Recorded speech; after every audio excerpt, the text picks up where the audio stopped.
Hello बच्चों, मैं Gopal sir. Welcome to my YouTube channel Gopal sir classes. आज हम देखने वाले हैं कि छत्तीसगढ़ बोर्ड द्वारा जो इस साल कक्षा 12वीं सत्र 2020-21 का सिलेबस कम किया गया है वो कितना कम हुआ है। ठीक है, तो क्या हुआ है देखिए, एक्चुअल में इस साल कोरोना के कारण से छत्तीसगढ़ बोर्ड ने बोला है कि आप लोगों का बेटा जो सिलेबस है वो कितने प्रतिशत, कम से कम 30 से 40% कम कर दिया गया है। और जब से ये न्यूज आया है और आप लोगों का जो नया सिलेबस आया है, सभी बच्चों के मन में ये सवाल है कि ये 30 से 40% जो कोर्स कम हुआ है उसमें कौन कौन से टॉपिक्स हटे हैं और क्या क्या कम हुआ है, कौन से चैप्टर्स हट चुके हैं। ये सारे बहुत सारे सवाल हैं। बहुत सारे बच्चे पूछते हैं सर कौन सा टॉपिक पढ़े, कौन सा टॉपिक ना पढ़े। ठीक है, बहुत सारे बच्चों के पास पीडीएफ भी है, फिर भी उनको समझ में नहीं आ रहा है कि हम क्लास 12th में हमको ये टॉपिक्स पढ़ना है नहीं पढ़ना है। कुछ बच्चे ऐसे भी हैं जो आने वाले साल में 2021 में कंपटीशन एग्जाम्स में बैठने वाले हैं, कुछ मेडिकल के, कुछ इंजीनियरिंग के, कोई फार्मेसी के, कोई एग्रीकल्चर के। ऐसे बच्चे भी इस उलझन में पड़े हुए हैं कि वो कौन कौन से टॉपिक्स को छोड़े या उन टॉपिक्स को वो छोड़े या ना छोड़े, कि उनकी तैयारी करें या ना करें। तो इन सारे सवालों का जवाब लेकर मैं आया हूं। तो आज के इस वीडियो में मैं आपको यही बताने वाला हूं कि सिलेबस में क्या कम हुआ है, क्या दिखाया गया है आपको सिलेबस 30 से 40% सही में कम हुआ है या कौन कौन से टॉपिक्स छोड़े गए हैं। आप लोगों के लिए सारे टॉपिक्स को पढ़ना चाहिए कि नहीं चाहिए, और भी बहुत सारी बातें हैं। तो चलिए और ज्यादा बात ना करते हुए आज का ये वीडियो का जो टॉपिक है वो मैं स्टार्ट करता हूं। ठीक है, देखिए बेटा, सभी लोग देखते जाएंगे। जो पेरेंट्स हैं उनके लिए भी है, ये जो टीचर्स हैं उनके लिए भी ये वीडियो है, सभी के लिए ये वीडियो मैं बना रहा हूं, चाहे वो स्टूडेंट्स हैं, पेरेंट्स हैं या कोई टीचर्स हैं। ठीक है, तो आज मैं इस वीडियो में केवल एक सब्जेक्ट की बात कर रहा हूं। जो सब्जेक्ट मेरा है, जो सब्जेक्ट मैं पढ़ाता हूं, मैं उसी सब्जेक्ट को लेकर ये वीडियो बना रहा हूं। आगे हो सकता है कि मैं और भी सब्जेक्ट्स को लेकर वीडियो बनाऊं। तो चलिए स्टार्ट करते हैं बेटा वीडियो। देखिए मैंने यहाँ हेडिंग डाला हुआ है, क्या चीज हमको देखना है ये समझ जाइए। यहां मैंने बताया बेटा कक्षा 12वीं छत्तीसगढ़ बोर्ड 2020-21 भौतिकी। ठीक है, जो कक्षा 12वीं, ठीक है, 2020-21 बोर्ड एग्जाम के लिए छत्तीसगढ़ बोर्ड ने सिलेबस डाला है वह कितना कम हुआ है। किसका सिलेबस? फिजिक्स का सिलेबस कितना कम हुआ है। बच्चे अभी भी उलझन में हैं, सभी के दिमाग में ये प्रश्न है क्या पढ़ें क्या ना पढ़ें। ठीक है, तो हम स्टार्ट करते हैं आज का हमारा जो वीडियो है। तो देख लीजिए, सबसे पहले ये जो नया पाठ्यक्रम संरचना आप लोगों के लिए आया हुआ है, पाठ्यक्रम संरचना सत्र 2020-21 कक्षा 12वीं विषय भौतिकी, विषय कोड है 201-201। आपको मालूम है आपकी जो थ्योरी एग्जाम सैद्धांतिक जो परीक्षा होती है वो 20 अंकों की होती है, प्रायोगिक कितने अंकों की होती है? 30 अंकों की। तो यहाँ तो चैप्टर्स के नाम दिए हुए हैं, कौन से चैप्टर्स में कितने अंक आवंटित है और कालखंड आपको दे दिया गया है और बताया गया है प्रायोगिक प्रोजेक्ट 30 नंबर का होगा, थ्योरी एग्जाम कितने नंबर का? 70। ठीक है, तो ये तो जनरल चीज है। आगे बढ़ेंगे, इसमें कोई चेंजेस नहीं बेटा। सबसे पहली बात, सारे के सारे चैप्टर्स जो आपके लास्ट ईयर थे, लास्ट ईयर मतलब जो अभी सत्र बीता है उसमें जो एग्जाम्स हुए थे 2019-20 में, वो सारे के सारे चैप्टर्स हैं। तो सबसे पहली बात ये समझ लीजिए कि कोई भी चैप्टर हटा नहीं है, विलोपित नहीं हुआ है, कोई भी चैप्टर को हटाया नहीं गया है। मतलब साफ है कि चैप्टर्स के अंदर से कुछ टॉपिक्स को हटा दिया गया होगा। ओके, चलिए देखते हैं ऐसा हुआ है क्या सच में। चलिए अब देखिए, मेरे पास में यहां 2 पेजेस हैं बेटा। ये जो है वो नए सत्र का, नए सत्र मतलब 2020-21 न्यू सिलेबस। ये क्या है आपका? न्यू। ठीक है, अब से ध्यान दीजिएगा, लेफ्ट साइड में वो हमारा न्यू सिलेबस है और ये हमारा जो पुराना सिलेबस है लास्ट सत्र का 2019-20 का जो हमारा ओल्ड सिलेबस है, वो सिलेबस यहां मैंने लगा दिया है। ठीक है, तो देखते हैं हम। सबसे पहले बात करते हैं, चलिए क्लास 12 फिजिक्स चैप्टर नंबर 1 इकाई 1 यूनिट 1 बोलेंगे हम, स्थिर वैद्युत की। ठीक है, स्टैटिक इलेक्ट्रिसिटी, ये भी है इकाई 1। स्थिर विद्युत की। तो देखिए मैं मिलाते जा रहा हूं, ठीक है, मैं कंपैरिजन कर रहा हूं क्या क्या चीज कम हुआ है। देखिए यहाँ, ठीक है, यहां से मैं करता हूं बेटा, ये विद्युत आवेश है, यहां भी विद्युत आवेश है, यहां विद्युत आवेश का संरक्षण नेक्स्ट टॉपिक है, यहां भी विद्युत आवेश का संरक्षण है। कूलाम के नियम, दो बिंदु आवेशों के बीच लगने वाला बल है, यहां भी है कूलाम के नियम में दो बिंदु आवेशों के बीच लगने वाला बल। बहुल आवेशों के बीच बल सेम है, बहुल आवेशों के बीच बल। अध्यारोपण का सिद्धांत, संतत आवेश वितरण सेम है, संतत आवेश वितरण। अब इसके बाद विद्युत क्षेत्र सेम, ये भी हो गया, ठीक है, यहां भी विद्युत क्षेत्र दिया हुआ है। एक बिंदु आवेश के कारण विद्युत क्षेत्र, यहां भी है एक बिंदु आवेश के कारण विद्युत क्षेत्र। विद्युत क्षेत्र रेखाएं दोनों में सिमिलर है, विद्युत क्षेत्र रेखाएं। आगे देखते हैं विद्युत द्विध्रुव यहां भी है, विद्युत द्विध्रुव के कारण विद्युत क्षेत्र है, विद्युत द्विध्रुव के कारण विद्युत क्षेत्र है। अब इसके बाद एक समान बाह्य विद्युत क्षेत्र में द्विध्रुव, यहां भी है बड़ा, एक समान बाह्य विद्युत क्षेत्र में द्विध्रुव। विद्युत फ्लक्स। अब बात करेंगे गॉस प्रमेय की अवधारणा, गॉस प्रमेय के अनुप्रयोग। अनंत लंबाई के एक समान सीधे आवेशित तार के कारण विद्युत क्षेत्र, ठीक है, यह है गॉस प्रमेय की अवधारणा, गॉस प्रमेय के अनुप्रयोग। अनंत लंबाई के एक समान सीधे आवेशित तार के कारण विद्युत क्षेत्र। एक समान आवेशित अनंत समतल चादर के कारण विद्युत क्षेत्र, एक समान आवेशित अनंत समतल चादर के कारण विद्युत क्षेत्र। सेम, इतने सारे टॉपिक्स मिले हमको, इतने सारे टॉपिक्स मिल गए हमको। अब ये देखना है बेटा कम क्या हुआ, एक लास्ट टॉपिक बच गया हमारे पास में जो शामिल नहीं है। कौन सा लास्ट टॉपिक बचा है हमारे पास में, थोड़ा सा हम देखेंगे, ध्यान से सुनिएगा। लास्ट टॉपिक बचा है बेटा, एक समान आवेशित पतली खोल के कारण विद्युत क्षेत्र भीतर तथा बाहर। एक केवल टॉपिक हटाया गया है, ओनली वन टॉपिक, एक समान आवेशित पतले गोली खोल के कारण विद्युत क्षेत्र। एक समान आवेशित पतले गोली खोल के कारण विद्युत क्षेत्र की तीव्रता जो हम खोल के अंदर और बाहर निकालते थे, खोल के पृष्ठ पर निकालते थे, केवल एक ही वो टॉपिक है जो यहां से हटाया गया है, जो 2020-21 के सिलेबस में आपके शामिल नहीं है। इसके अलावा सारे के सारे एज अ टीज रखे गए हैं। तो याद रखिएगा केवल एक टॉपिक हटा है, कहां से, आपका चैप्टर नंबर 1 से। आगे बढ़ते हैं हम,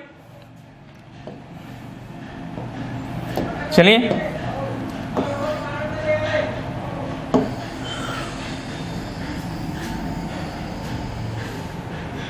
देखो ये हो गया, ठीक है। मैं थोड़ा सा रेड कलर इस्तेमाल करना चाहता हूं। यहाँ कौन सा टॉपिक हटाया गया उसके ऊपर में, ये हमारा एक टॉपिक हटाया गया बेटा, एक समान आवेशित पतली गोली खोल के कारण विद्युत क्षेत्र भीतर तथा बाहर, केवल एक टॉपिक, ठीक है, वन टॉपिक।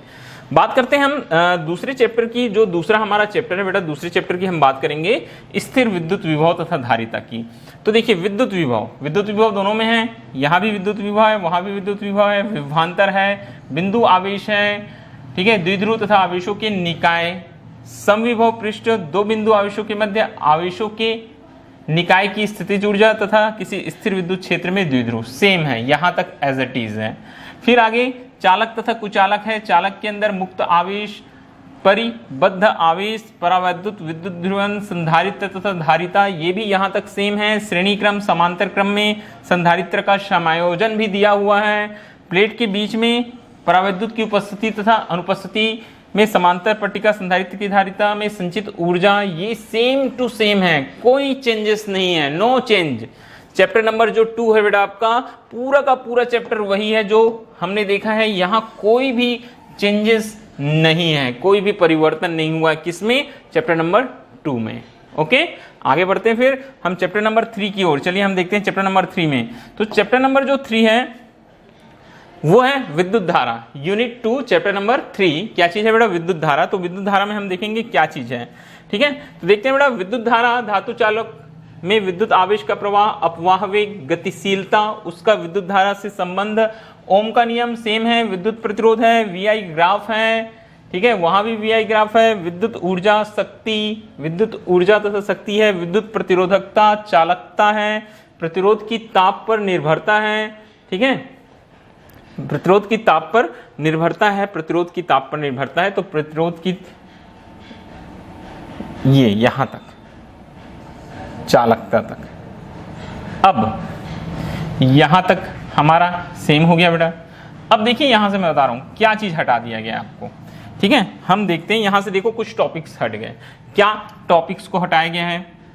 कार्बन प्रतिरोधक, कार्बन प्रतिरोधक के वर्ण कोड, कार्बन प्रतिरोधक के वर्ण कोड, प्रतिरोधों का संयोजन, श्रेणी संयोजन, समांतर क्रम संयोजन, ये टॉपिक्स।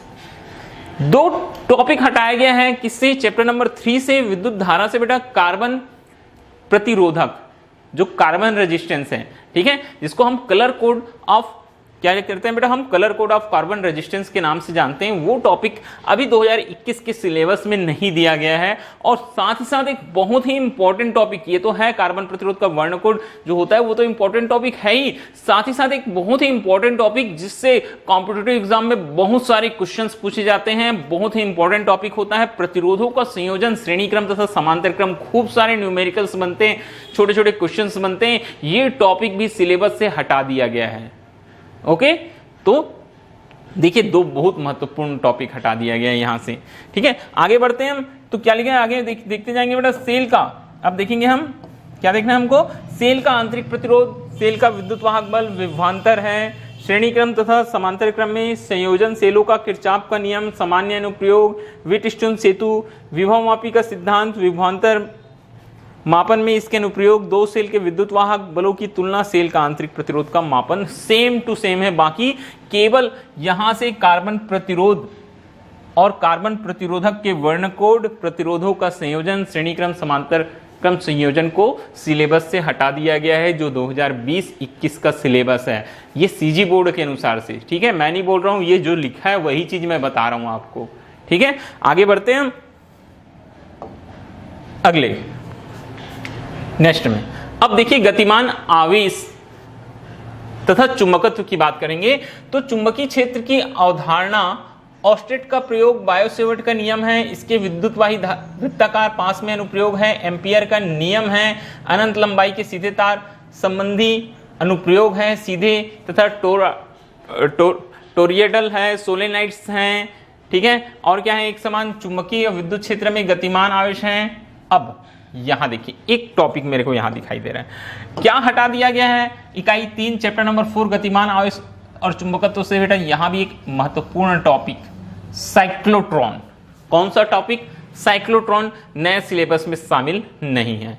और आगे बढ़ते हैं हम, धारावाही चालक पर बल, एक समान चुंबकीय क्षेत्र में धारावाही चालक पर बल, दो समांतर धारावाही चालकों के मध्य बल, एम्पियर की परिभाषा, एक समान चुंबकीय क्षेत्र में विद्युत धारावाही पास पर बलाघूर्ण का अनुभव, चल कुंडली, गैल्वेनोमीटर, इसकी धारा शुभ्रता, अमीटर वोल्टमीटर में परिवर्तन, सारे के सारे टॉपिक्स यहां भी अवेलेबल है। केवल एक टॉपिक हटा दिया गया है, कौन सा? साइक्लोट्रॉन। ये भी बहुत इंपॉर्टेंट टॉपिक होता था, हमेशा देखना आप सीजी बोर्ड के पुराने 2-4 साल के सिलेबस या क्वेश्चन पेपर, जो बोर्ड एग्जाम्स के क्वेश्चन पेपर है वो उठा के देख लीजिए, ये क्वेश्चन आपको जरूर मिलेगा, ठीक है। जो 5 नंबर के प्रश्न होते थे वहां ये प्रश्न जरूर आता था एग्जाम्स में कि साइक्लोट्रॉन क्या है, ठीक है। साइक्लोट्रॉन की कार्यविधि बताइए पूछता था, ठीक है, इसकी संरचना पूछता था, साइक्लोट्रॉन की आवृत्ति पूछता था, इसकी सीमाएं, इसकी लिमिटेशंस क्या होती हैं, ये सारी चीजें एग्जाम्स में आती थी, तो ये भी हटा दिया गया है यहां।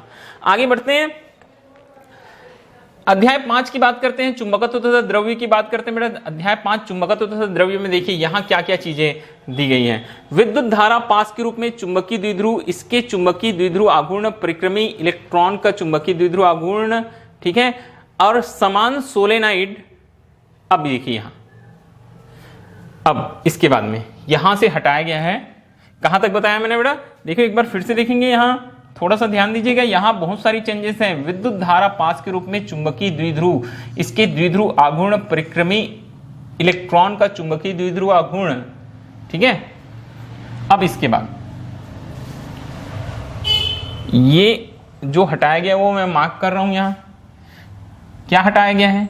चुंबकीय क्षण चुंबक द्विध्रुव के कारण इसके अक्ष तथा अक्ष के लंबवत चुंबकीय क्षेत्र का परिमाण, एक समान चुंबकीय क्षेत्र में द्विध्रुव पर बल आघूर्ण, एक समान चुंबकीय द्विध्रुव क्षण चुंबक पर बल आघूर्ण, ये भी यहां शामिल नहीं है। इसके बाद में बेटा यहां सीधे सीधे यह समान सोलेनाइड के रूप में छड़ दिया है, चुंबकीय बल रेखाएं हैं, भूचुंबकत्व है तथा चुंबकीय तत्व है।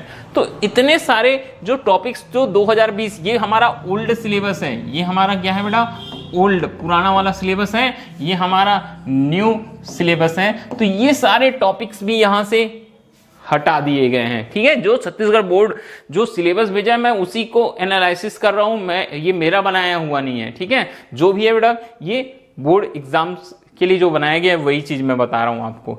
ये हो गया हमारे पास में। इसके साथ में बेटा हम लास्ट ईयर में पढ़ते थे उदाहरणों के साथ में प्रतिचुंबकीय पदार्थ, अनुचुंबकीय पदार्थ, लौह चुंबकीय पदार्थ, विद्युत चुंबक तथा उसकी शक्ति को प्रभावित करने वाले कारक या स्थायी चुंबक, लोहा, इस्पात, अनुचुंबकीय, ये गुण है उनके। चुंबक के क्या होते थे, गुण होते थे, अनुचुंबकीय, प्रतिचुंबकीय, लौह चुंबकीय, ये भी यहां दिखाई नहीं दे रहा है हमको। ये टॉपिक्स भी यहाँ चुंबकत्व तथा द्रव्य में दिखाई नहीं दे रहे हैं। तो यहां से चुंबकत्व और द्रव्य से बोल सकते हैं बहुत सारे टॉपिक्स को निकाल दिया गया है। नेक्स्ट आगे बढ़ते हैं बेटा हम। अब बात करेंगे हम इकाई 4 विद्युत चुंबकीय प्रेरण और प्रत्यावर्ती धारा की। तो इकाई 6 में हम देखेंगे बेटा, क्या देखेंगे हम, विद्युत चुंबकीय प्रेरण है, फैराडे के नियम है, विद्युत वाहक बल है, ठीक है, एवं धारा है, लेंज का नियम है, भंवर धाराएं हैं, स्वप्रेरण तथा क्या चीज है, अन्योन्य प्रेरण। ये सभी के सभी टॉपिक्स मिल रहे हैं।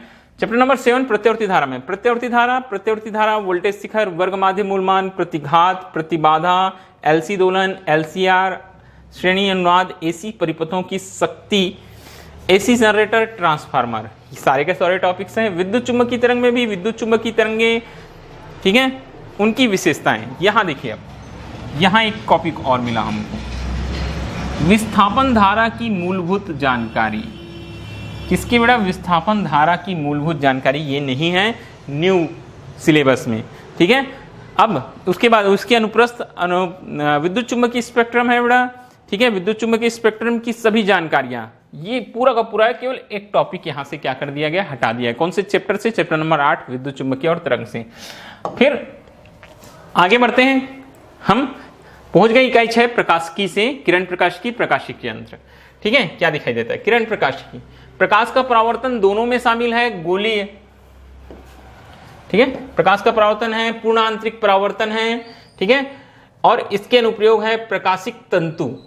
ठीक है, प्रकाशिक तंतु। यहां देखो न्यू सिलेबस में गोली दर्पण, दर्पण सूत्र, गोली दर्पण और दर्पण सूत्र, मतलब ये जो दर्पण है बेटा मिरर वाला जो टॉपिक है हमारे पास, कौन सा वाला टॉपिक है, जो मिरर वाला टॉपिक है वो नहीं है। न्यू सिलेबस की बात करते हैं अगर हम, तो कौन सा टॉपिक हटा दिया गया है हमारा, मिरर, ये गोली दर्पण पूरा हटा दिया गया, जो कि एक बहुत ही इंपॉर्टेंट टॉपिक होता था, वो सिलेबस में शामिल नहीं दिखाई दे रहा है। जो न्यू सिलेबस बन के आया उसमें दर्पण शामिल नहीं है। आगे बढ़ने पर हमको दिखाई देता है गोली पृष्ठ पर अपवर्तन, पतले लेंस सूत्र, लेंस निर्माता का सूत्र सेम है बेटा, आवर्धन है, लेंस की क्षमता है, संपर्क में रखे दो पतले लेंसों का संयोजन है, प्रिज्म द्वारा प्रकाश का अपवर्तन, वर्ण विक्षेपण। अब यहां प्रकाश का प्रकीर्णन जो है वो न्यू सिलेबस में नहीं है। आकाश का नीला रंग दिखाई देना, सूर्योदय सूर्यास्त के समय लालिमा युक्त सूर्य दिखाई देना, ये हटा दिया गया है। प्रकाशिक यंत्र में सूक्ष्मदर्शी, खगोलीय दूरदर्शी दोनों अभी भी शामिल हैं। ठीक है, ये दोनों के दोनों अभी भी क्या है बेटा, यहां शामिल हैं। आगे तरंग प्रकाश की बात करते हैं, तरंगाग्र, हाइगेन का तरंग सिद्धांत, और उसके बाद तरंगाग्र का उपयोग है समतल सतह पर समतल तरंगों का परावर्तन व अपवर्तन है, ये भी है। उसके बाद में हाइगेन्स का सिद्धांत है, उपयोग करते परावर्तन अपवर्तन नियमों का सत्यापन करना, व्यतिकरण है, यंग का द्विस्लेट प्रयोग है। ठीक है, फिर फ्रिंज चौड़ाई के लिए क्या चीज है, व्यंजक है, कला संबद्ध स्रोत है, प्रकाश का व्यतिकरण है, एकल झिल्ली द्वारा विवर्तन है। ठीक है, केंद्रीय अधिकतम चौड़ाई है। तो यहां भी देखिए कुछ टॉपिक्स हमको दिखाई दे रहे हैं। कौन कौन सा टॉपिक्स, सूक्ष्मदर्शी की विवेदन क्षमता, आकाशीय दूरदर्शी, ठीक है, ध्रुवन, क्या चीज है बेटा, ध्रुवन, समतल ध्रुवित प्रकाश, ब्रूस्टर का नियम, समतल ध्रुवित प्रकाश की उपयोग तथा पोलेराइड, ये कुछ टॉपिक्स यहां से भी क्या कर दिए गए हैं, हटा दिए गए हैं। आगे बात करेंगे हम, ठीक है। तो इकाई 7 विकिरण की द्वैत प्रकृति की। तो विकिरण की द्वैत प्रकृति, प्रकाश विद्युत प्रभाव, हर्ट्ज तथा लिनार्ड के परीक्षण, आइंस्टीन का प्रकाश विद्युत समीकरण की कणी प्रकृति, द्रव्य तरंगे, कणों की प्रकृति, डी ब्रॉगली। तो यहां से देखो बेटा, अब ये टॉपिक्स हटा दिए गए हैं। डेविसन जर्मर का प्रयोग, ठीक है, ये डेविसन जर्मर का प्रयोग नहीं है न्यू सिलेबस में, डेविसन जर्मर का प्रयोग नहीं दिया गया है। इकाई 8 परमाणु तथा नाभिक की बात करते हैं। अल्फा कण प्रकीर्णन है, परमाणु का रदरफोर्ड मॉडल है, बोर मॉडल, ऊर्जा स्तर ये भी है, हाइड्रोजन स्पेक्ट्रम तो सेम है। 13 की बात करते हैं, नाभिक की संरचना तथा आकार। अब यहां देखेंगे आकार, रेडियो एक्टिविटी, आकार और रेडियो एक्टिविटी ये हटा दिए गए हैं। अल्फा बीटा गामा किरणें तथा उनकी विशेषताएं हैं, ये भी नहीं है। रेडियो एक्टिव विघटन का नियम ये भी नहीं है बेटा। द्रव्यमान, अब देखिए ये शामिल है, द्रव्यमान ऊर्जा संबंध है दोनों में, द्रव्यमान क्षति है। ये प्रति न्यूक्लियन बंधन ऊर्जा, ये भी एक इंपॉर्टेंट टॉपिक होता था, वो शामिल नहीं है, ठीक है। और द्रव्यमान संख्या के आधार पर इसमें परिवर्तन, ये भी शामिल नहीं है। और नाभिकीय विखंडन और नाभिकीय संलयन, ठीक है। तो यहाँ दोनों टॉपिक्स ये हमको दिखाई दे रहे हैं, सॉरी ये दोनों टॉपिक्स हमको यहाँ दिखाई दे रहे हैं बेटा। कौन कौन से दोनों टॉपिक्स दिखाई दे रहे हैं, नाभिकीय संलयन और नाभिकीय विखंडन। तो यहाँ से भी बहुत सारे टॉपिक्स बोल सकते हैं हटा दिए गए हैं। कौन से चैप्टर से, नाभिक से, ठीक है। जैसे कि ये रेडियो एक्टिविटी, ठीक है, अल्फा बीटा गामा किरणें उनकी विशेषताएं, रेडियो एक्टिव विघटन का नियम है, ठीक है, प्रति न्यूक्लियन बंधन ऊर्जा तथा द्रव्यमान संख्या के साथ इसमें परिवर्तन, ये सारे टॉपिक्स यहां से रिलीज कर दिए गए, हटा दिए गए हैं।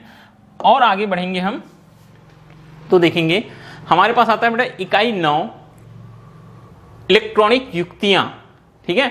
इकाई 9 इलेक्ट्रॉनिक युक्तियां। देखो क्या है इसमें, चालकों, अर्धचालकों, विद्युत रोधी में ऊर्जा बैंड, केवल गुणात्मक जानकारी दिया है। अर्धचालक डायोड में अग्र दिशिक पश्चिम दिशिक अभिनीत की IV अभिलाक्षणिक वक्र, दिष्टकारी रेक्टिफायर दिया गया है दोनों में। PN जंक्शन डायोड दिया गया है, LED दिया गया है, फोटो डायोड दिया गया है, सोलर सेल दिया गया है, जेनर डायोड। अब यहां से देखो ये जेनर डायोड हटा दिया, उनके अभिलक्षण हटा दिया। वोल्टेज नियंत्रक के रूप में जेनर डायोड का उपयोग ये भी नहीं है न्यू टॉपिक में। संधि ट्रांजिस्टर, ट्रांजिस्टर क्रिया, ट्रांजिस्टर के अभिलाक्षणिक वक्र, प्रवर्धक के रूप में ट्रांजिस्टर, ये सभी है। एनालॉग डिजिटल सिग्नल की मूलभूत जानकारी, लॉजिक गेट्स भी हैं। तो बहुत सारे टॉपिक्स यहां भी हैं, केवल यहां से इस चैप्टर से हटाया गया बेटा जेनर डायोड, उनके अभिलक्षण वोल्टेज नियंत्रक के रूप में जेनर डायोड, ये जेनर डायोड वाला टॉपिक्स यहां से रिलीज कर दिया गया। लास्ट चैप्टर की बात करते हैं, अध्याय 15 संचार व्यवस्था की। तो यहां संचार व्यवस्था के केवल अवयव, ब्लॉक आरेख, सिग्नल की बैंड, प्रेषण माध्यम की बैंड चौड़ाई, वायुमंडल में विद्युत चुंबकीय तरंगों का संचरण भी शामिल है, आकाश तथा अंतरिक्ष तरंग संचरण, उपग्रह संचरण, मॉड्यूलेशन, इसकी आवश्यकता, आयाम मॉड्यूलेशन, मतलब यह नो चेंज, कोई चेंज नहीं है। तो इस तरीके से मैंने आपको चैप्टर नंबर 1 से लेकर चैप्टर नंबर 15 तक सारे चैप्टर्स में जो चेंज हुए हैं बता दिए। आप देख सकते हैं बेटा जो जो मैंने बताया आपको चैप्टर नंबर 1 से। तो देखेंगे चैप्टर नंबर 1 में बहुत ही छोटा सा चेंज हुआ है, जो एक समान पतले गोली खोल के कारण विद्युत क्षेत्र हम 3 बिंदुओं में निकालते थे। कौन कौन से 3 बिंदुओं में निकालते थे, गोले के पृष्ठ पर, गोले के बाहर, गोले के अंदर, वो टॉपिक हटा दिया गया है। चैप्टर नंबर 2 में नो चेंज। चैप्टर नंबर 3 की बात करेंगे तो चैप्टर नंबर 3 में कार्बन प्रतिरोधक कार्बन प्रतिरोध के वर्ण कोड और साथ ही साथ प्रतिरोधों का संयोजन, श्रेणी क्रम, समांतर क्रम संयोजन को शामिल नहीं किया गया है न्यू सिलेबस जो आया हमारे पास में, ठीक है। आगे फिर गतिमान आवेश तथा चुंबकत्व में एक समान चुंबकीय और विद्युत क्षेत्र में गतिमान आवेश, सारे के सारे टॉपिक्स हैं, ओके। केवल एक टॉपिक हटाया गया बेटा, क्या चीज, साइक्लोट्रॉन। क्या हटा दिया गया, साइक्लोट्रॉन। मगर चुंबकत्व तथा द्रव्य में बहुत सारे चुंबकीय छड़ चुंबक द्विध्रुव के कारण इसके अक्ष और लंबवत चुंबकीय क्षेत्र का परिमाण। ये थोड़ा सा डाउटफुल लग रहा है मेरे को। क्यों? क्योंकि जो न्यू असाइनमेंट आया है उसमें इसमें से क्वेश्चन दिए गए हैं, मगर यहां सिलेबस जो दिखा रहा है उसमें ये शामिल नहीं दिख रहा है। ठीक है, तो थोड़ा सा ध्यान से देखिएगा इसको। आप लोग थोड़ा और किसी से जानकारी ले लीजिएगा कि क्या सच में इन टॉपिक्स को हमको छोड़ना है कि बोर्ड एग्जाम्स के लिए इसको भी तैयार रखना है। ठीक है, एक समान चुंबकीय क्षेत्र में चुंबकीय द्विध्रुव, चुंबक पर बलाघूर्ण, ये बलाघूर्ण वाला भी तीनों टॉपिक्स हटा दिया। जब हम देखते थे बलयुग्म का आघूर्ण देखते थे बेटा, किया गया कार्य, और एक समान चुंबकीय क्षेत्र में जो छड़ चुंबक रहता था या दंड चुंबक रहता था उस पर स्थितिज ऊर्जा, ये 3 टॉपिक्स थे, तीनों की तीनों हटा दिए गए हैं। उसके बाद में हम यहाँ एक बहुत ही महत्वपूर्ण टॉपिक पढ़ते थे, वहां प्रतिचुंबकीय पदार्थ था, लौह चुंबकीय, अनुचुंबकीय पदार्थ था। ठीक है, हम नर्म लोहे इस्पात के बारे में पढ़ते थे, स्थायी चुंबक अस्थायी चुंबक के बारे में पढ़ते थे। ये सारे टॉपिक्स भी रिलीज कर दिए गए हैं, हटा दिए गए हैं चुंबक तथा द्रव्य से। फिर विद्युत चुंबकीय तरंग में हमने देखा केवल एक ही टॉपिक, प्रत्यावर्ती धारा में नो चेंज है, विद्युत चुंबकीय प्रेरण में नो चेंज है, कोई नहीं हटाया गया है। विद्युत चुंबकीय तरंग में जो पहला टॉपिक है, जब आप बुक खोलेंगे तो देखेंगे विस्थापन धारा की मूलभूत जानकारी, वो रिलीज कर दिया गया है। ठीक है, और इसके बाद प्रकाशिकी में गोली दर्पण और दर्पण सूत्र, मतलब दर्पण को ही हटा दिया गया है। जो मिरर से रिलेटेड जितने भी टॉपिक्स हैं सभी को हटा दिया है। और प्रकाश का जो प्रकीर्णन है और उसके अनुप्रयोग थे, हमने देखा बहुत सारे क्वेश्चन देखते थे। खतरे का सिग्नल लाल होना, आकाश का नीला दिखाई देना, सूर्यास्त या सूर्योदय के समय आकाश का लाल दिखाई देना, ये सारे, ठीक है, बादलों का आसमान का नीला दिखाई देना, ये सारे टॉपिक्स को रिलीज कर दिया गया, हटा दिया गया है। फिर तरंग प्रकाशिकी में भी हमने कुछ देखा बेटा, सूक्ष्मदर्शी की विभेदन क्षमता है, आकाशीय दूरदर्शी है, ब्रूस्टर का नियम, समतल ध्रुवित प्रकाश के उपयोग, पोलेराइड, ये सारे टॉपिक्स यहां से भी रिलीज कर दिए गए हैं। फिर विकिरण तथा द्रव्य की दैत्य प्रक्रिया में एक ही टॉपिक, डेविसन जर्मर का प्रयोग। नाभिक में अब यहां देखिए radio activity, alpha beta gamma कण जो किरणें हैं उनकी विशेषताएं, रेडियो एक्टिव कणों का विघटन, प्रति न्यूक्लियन बंधन ऊर्जा तथा द्रव्यमान संख्या के साथ इसमें परिवर्तन, बहुत इंपॉर्टेंट टॉपिक होता था। यहां से भी क्वेश्चन बोर्ड एग्जाम्स में आ चुके हैं, ये भी टॉपिक हटा दिया गया है। और इसके बाद हमने देखा अर्धचालक में केवल एक टॉपिक, जेनर डायोड, और जेनर डायोड का वोल्टेज नियामक के रूप में उपयोग हटाया गया, बाकी सारे के सारे एज इट इज हैं। अब ये तो हो गया हमारा पूरा का पूरा विश्लेषण कि क्या हटा है। अब बात मैं वही करूंगा बेटा कि आप बोलेंगे सर क्या पढ़ें क्या ना पढ़ें, ठीक है। तो अब देखिए, जिनको केवल अपने बोर्ड एग्जाम की तैयारी करना है वो सेलेक्टेड टॉपिक्स कर सकते हैं, ठीक है। जो केवल इसलिए पढ़ते हैं या ये सोच के पढ़ रहे हैं कि हमको बोर्ड एग्जाम्स में अच्छे मार्क्स लेके आना है, वो सेलेक्टेड टॉपिक्स पढ़ सकते हैं, ठीक है। वो आपकी मर्जी है, सभी बच्चों की अपनी अपनी मर्जी है, जिसकी जैसी इच्छा है उस हिसाब से आप पढ़ाई कर सकते हैं। अगर कोई मेरे से सलाह मांगेगा कि सर हम क्या करें, कुछ टॉपिक्स छोड़ें कि सारे के सारे टॉपिक्स तैयार करें, तो मैं हमेशा बच्चों को यही सलाह दूंगा कि आप कोई भी टॉपिक मत छोड़िए, सारे के सारे टॉपिक्स आपके इंपॉर्टेंट है। जैसे मैंने बताया, प्रतिरोधों का संयोजन बहुत इंपॉर्टेंट टॉपिक होता है कॉम्पिटिटिव एग्जाम्स में, वहां से क्वेश्चंस पूछे जाते हैं।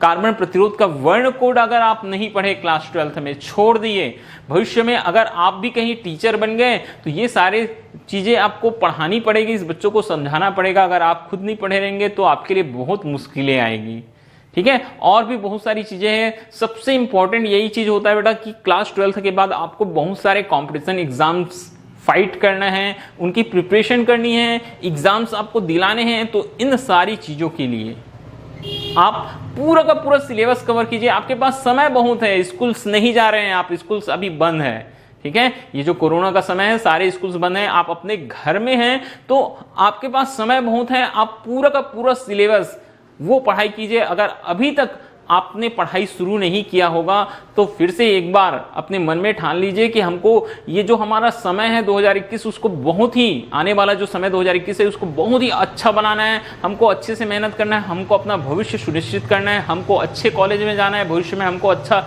जॉब चाहिए। इन सारी बातों को अपने मन में बैठा लीजिए और उसके आधार पर अपनी तैयारी को आगे बढ़ाइए, ठीक है, तो अब मैं और ज्यादा इसके बारे में ना बोलते हुए, ठीक है, ये तो मैंने अपने हिसाब से विश्लेषण किया, आप और अच्छे से चेक कर लीजिए। आपके आसपास में जो टीचर्स होंगे, आपके स्कूल के टीचर्स होंगे, उनसे सलाह लीजिए, सर कौन सा टॉपिक्स हमको पढ़ना है, कौन सा टॉपिक हमको छोड़ना है, ठीक है, उसके बेसिस पर आप अपनी पढ़ाई कीजिए बेटा। और ये हमारी जो ऑनलाइन क्लास है या जो YouTube चैनल है, जो मेरा YouTube चैनल है गोपाल सर क्लासेस, उसमें मैं क्लास 11, क्लास 12, क्लास 10 के सारे जो फिजिक्स से रिलेटेड मटेरियल्स हैं, ठीक है, कुछ कुछ टॉपिक्स मैथ्स के भी, मगर मेरा जो सब्जेक्ट है बेटा वो है फिजिक्स।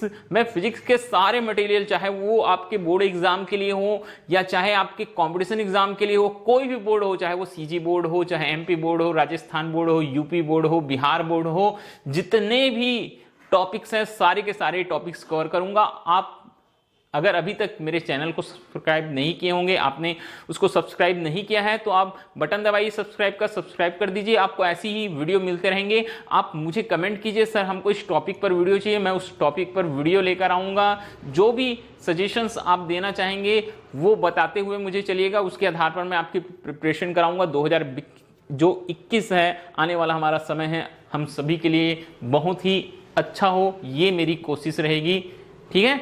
तो देखिए, आप अपने आसपास जितने भी लोगों तक मेरी वीडियो पहुंच रही होंगी, आपके आसपास ऐसे बच्चे होंगे जो किसी इंस्टीट्यूट में अभी तक एडमिशन नहीं ले पाए होंगे, जिसके पास इकोनॉमिकली कहीं प्रॉब्लम हो रही होगी, वो फ्री में ही मेरे YouTube channel Gopal sir classes में फिजिक्स के सारे लेक्चर, सारे वीडियोस अच्छी क्वालिटी में और बहुत ही अच्छे से एक्सप्लेनेशन में देख सकते हैं।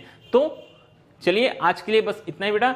आगे, ठीक है, जो भी टॉपिक्स लेकर आएंगे, अगर आप चैनल सब्सक्राइब किए होंगे तो आपको पता चलते जाएगा, जो भी हम पढ़ाते जाएंगे वो सारी चीजें, और जो भी एग्जाम्स या बोर्ड से जो नोटिफिकेशन आएगा असाइनमेंट वगैरह संबंधी, वो भी मैं आपके लिए लेकर आते चलूंगा, ठीक है। तो इसके बाद अभी जो न्यू असाइनमेंट आया आपकी फिजिक्स का क्लास, ठीक है, 12, जो फिजिक्स का न्यू असाइनमेंट आया है, उसका सॉल्यूशन लेकर मैं जल्द ही आने वाला हूं। आप मेरा इंतजार कीजिए और चैनल सब्सक्राइब कर दीजिए ताकि आपको नोटिफिकेशन मिल सके जब असाइनमेंट हम लेके आए, ठीक है। ओके, चलिए आज के लिए इतना ही।